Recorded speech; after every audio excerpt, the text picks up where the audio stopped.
It's that little flutter of panic, the familiar name that's vanished, the reason you walked into a room suddenly gone.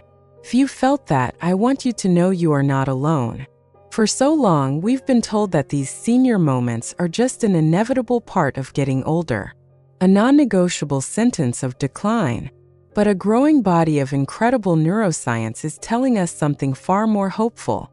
It's revealing that our daily choices, the tiny, almost invisible habits we repeat without a second thought, have a far more powerful impact on our brain health than our age ever will.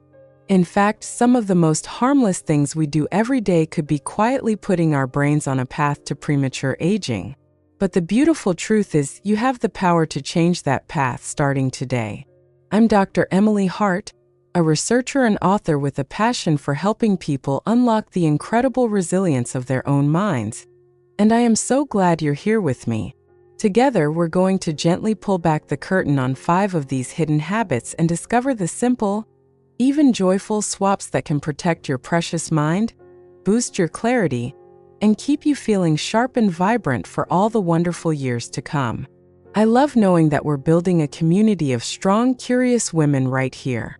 Before we begin, I would be so delighted if you'd take a moment to say hello in the comments and let me know where in the world you're watching from. And if you believe, as I do, that our best years are still ahead of us, consider subscribing so we can continue these important conversations together. All right, let's start with the first habit, one that many of us look forward to at the end of a long day. It's sinking into that favorite armchair, picking up the remote, and letting the world of television wash over us. It feels like a harmless comfort, a well-deserved rest. But what's really happening inside our brain during those hours? Think of your brain like a muscle. When you're watching most television shows, especially passively, your brain slips into a low-power, almost hypnotic state. The critical thinking, problem-solving, and memory-making parts of your brain, they essentially go quiet. It's like putting a car in neutral. The engine is running, but you're not going anywhere. Over time, a brain that is consistently put into this passive mode can lose its cognitive flexibility. The neural pathways we rely on for quick thinking and sharp recall don't get their daily workout, and like any unused muscle, they can weaken. But this isn't about giving up your favorite shows or feeling guilty about relaxing. It's about transforming that time into a gentle mental workout. The simple swap here is to move from passive viewing to active observation. Instead of just letting the story happen to you, engage with it. Ask yourself questions. Why did that character make that choice? What do I think will happen next? Try to predict the ending. If you're watching a documentary, pause it and tell your spouse, your pet, or even just yourself one interesting thing you just learned. This tiny shift turns your brain from a passive recipient into an active participant. It fires up your analytical skills, engages your memory, and keeps those neural pathways strong and busy. It's the difference between sitting on the sidelines and being in the game. And while making this small change in how we relax can make a world of difference, there's another habit, hiding right in our kitchens, that has an even more direct impact on the physical health of our brain cells. It all comes down to what's in your pantry. Let's talk about our second habit, the pantry pitfall. In our busy lives, convenience is king. Those prepackaged snacks, the sugary cereals, the refined white breads, they're quick, they're easy, and they're often what we reach for without a second thought. But many of these foods are a source of chronic, low-grade inflammation throughout our body, and our brain is particularly vulnerable to this. Imagine your brain is a delicate, intricate garden. Inflammation is like a constant spray of chemical weeds. It can disrupt the communication between brain cells, create that feeling of brain fog, and over the long term, it's been linked to an increased risk of cognitive decline. These foods, often high in refined sugars and unhealthy fats, can make it harder for our brain to create the strong connections it needs to form and retrieve memories. The swap here is not about a restrictive diet or giving up everything you love. It's about making small, delicious upgrades that nourish and protect that beautiful garden in your mind. Think of it as adding more vibrant flowers and rich compost. Instead of that sugary cereal in the morning, what about a warm bowl of oatmeal topped with antioxidant-rich blueberries and a sprinkle of walnuts? Walnuts are fantastic. They actually look like little brains, and they're full of omega-3 fatty acids that your brain craves. Instead of a processed, packaged snack, how about a crisp apple with a spoonful of almond butter or a small handful of dark chocolate? These simple swaps do more than just feed your body. They actively fight inflammation, provide the essential building blocks for healthy brain cells, and can lead to a feeling of mental clarity you may not have experienced in years. Nourishing our brain with the right foods is one of the kindest things we can do for ourselves. But there's another kind of nourishment it craves just as deeply, a nutrient that you can't find in any food, and most of us are unknowingly putting our brains on a starvation diet of it. It's time we talked about true connection. This brings us to habit number 3, confusing the social snack with a heartfelt meal. In today's world, we can feel more connected than ever. We can see photos of our grandchildren in an instant. We can like a friend's post from across the country. We can scroll through dozens, even hundreds, of updates from people we know. These are our social snacks. They can be pleasant, a little nibble of connection that tides us over. But they are not the same as a deep, heartfelt meal of genuine reciprocal conversation. Our brains are fundamentally social organs. They evolved over millennia to thrive on face-to-face interaction, on the subtle cues of body language, the tone of voice, the shared laughter, the feeling of being truly seen and heard by another person. Superficial online interactions don't engage the same complex neural circuits. They don't release the same powerful bonding hormones, like oxytocin, that buffer our brains against the damaging effects of stress. Here's a fascinating and perhaps even shocking piece of science.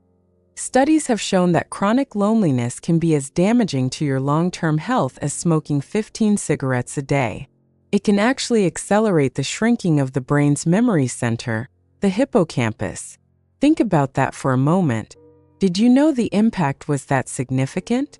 Let me know in the comments if that surprises you as much as it surprised me when I first learned it. The swap is to intentionally prioritize those heartfelt meals. It means picking up the phone to have a real conversation instead of just sending a text. It means scheduling a regular coffee date with a friend, joining a book club, or a walking group. It means putting your phone down when you're with a loved one and giving them your full, undivided attention. These acts of deep connection are one of the most powerful forms of neuroprotection we have. Building these meaningful bonds rewires our brain for resilience. But what about the wiring we already have? It turns out our brain's greatest strength, its love for routine, can sometimes become its own worst enemy, which is exactly what we're going to break free from next. So let's explore our 4th habit, living life on autopilot. Our brains are magnificent machines of efficiency. They love creating routines and habits because it saves energy. Think about your morning routine. You probably don't have to consciously think about how to brush your teeth or make your coffee. You just do it. This is your brain using well-established neural pathways. You can think of them like deeply worn paths through a forest. It's the fastest route, but you never discover anything new. And while this is brilliant for efficiency, if we spend too much of our lives on these same old paths, our brain can become mentally stagnant. We stop creating new connections. We stop challenging ourselves. The landscape of our mind, once a vibrant and sprawling forest, starts to feel a bit smaller, with fewer trails to explore. The wonderful news is that breaking free from autopilot doesn't require a massive life overhaul. The swap is to introduce tiny, joyful sparks of novelty into your day. It's about intentionally taking a different path through the forest, just to see what's there. This could be as simple as brushing your teeth with your non-dominant hand. It sounds silly, but this one tiny change forces your brain to wake up and forge new connections. Or you could try taking a different route on your daily walk, noticing the houses and gardens you've never seen before. Listen to a type of music you wouldn't normally choose. Try a new recipe for dinner. Learn a single new word in a different language each day. Each of these small acts of novelty is like a little sparkler for your brain. It builds cognitive flexibility, stimulates the growth of new neurons, and keeps your mind agile, curious, and engaged with the world. Creating these new sparks is a wonderful way to keep your mind flexible. But there's one final habit, a myth of modern life, that actively shatters our focus and floods our brains with stress hormones, making all our other good efforts so much harder. Let's tackle the productivity myth that is draining your focus. The fifth and final habit we're looking at is the belief in the myth of multitasking. We've been conditioned to believe that being busy is the same as being productive. We try to answer an email while talking on the phone, while also stirring a pot on the stove and keeping one ear on the news. We feel like we're accomplishing so much. But the truth is, the human brain cannot truly multitask. It can't focus on two cognitively demanding tasks at once. What it does instead is switch back and forth between them very, very quickly. Think of it like a frantic juggler. When you're trying to juggle too many balls, your attention isn't truly on any single one. You're just trying to keep them all from crashing to the ground. This rapid task switching is incredibly stressful for the brain. It releases cortisol, the stress hormone, which over time can be toxic to the memory centers of the brain.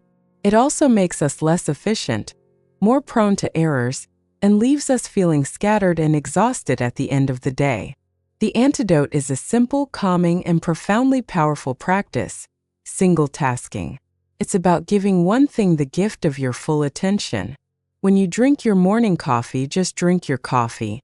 Savor the warmth of the mug, the aroma, the taste. Don't scroll through your phone or watch television. When you're having a conversation with a loved one, put everything else away and just listen.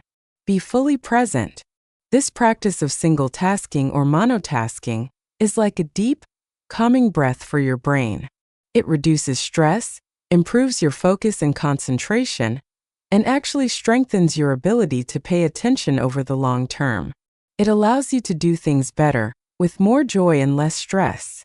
It's a reclaiming of your own mental peace and clarity in a world that is constantly trying to pull you in a million different directions. So, where do we go from here? We've talked about 5 seemingly harmless habits: passive entertainment, convenience foods, superficial connection, living on autopilot, and multitasking. And we've uncovered 5 simple, empowering swaps: turning passive viewing into active observation, choosing nourishing foods that fight inflammation, prioritizing deep, heartfelt conversations, sprinkling your days with joyful novelty, and embracing the calm power of single tasking. Please don't look at this as another overwhelming to-do list. See it for what it truly is: a beautiful blueprint for self-care, a set of invitations to engage more deeply and joyfully with your own life. This isn't about perfection, it's about intention. It's about knowing that you are the primary caretaker of your brilliant mind, and that the small, loving choices you make each day are the most powerful medicine you have. If you're wondering where to start, I want you to make it incredibly simple. For this next week, just pick one. Just one of these swaps to focus on. I would be so inspired to read which one you're going to try. Please share it in the comments below so we can all cheer each other on. Maybe it's deciding to call a friend you haven't spoken to in a while for a real chat. Maybe it's trying one new brain-healthy recipe. That's it. One small step. Celebrate that victory and notice how it makes you feel. You are in the driver's seat of your health, and the journey to a sharper, more vibrant mind is paved with these small, consistent acts of kindness to yourself. Thank you so much for spending this time with me today. It's a privilege to share this journey with you. If you found this conversation helpful, please give this video a like and share it with a friend who might need to hear this message of hope. And be sure to subscribe so you don't miss our next video together. Remember, your brain is not your destiny. It is your garden. Tend to it with love, and it will blossom for a lifetime.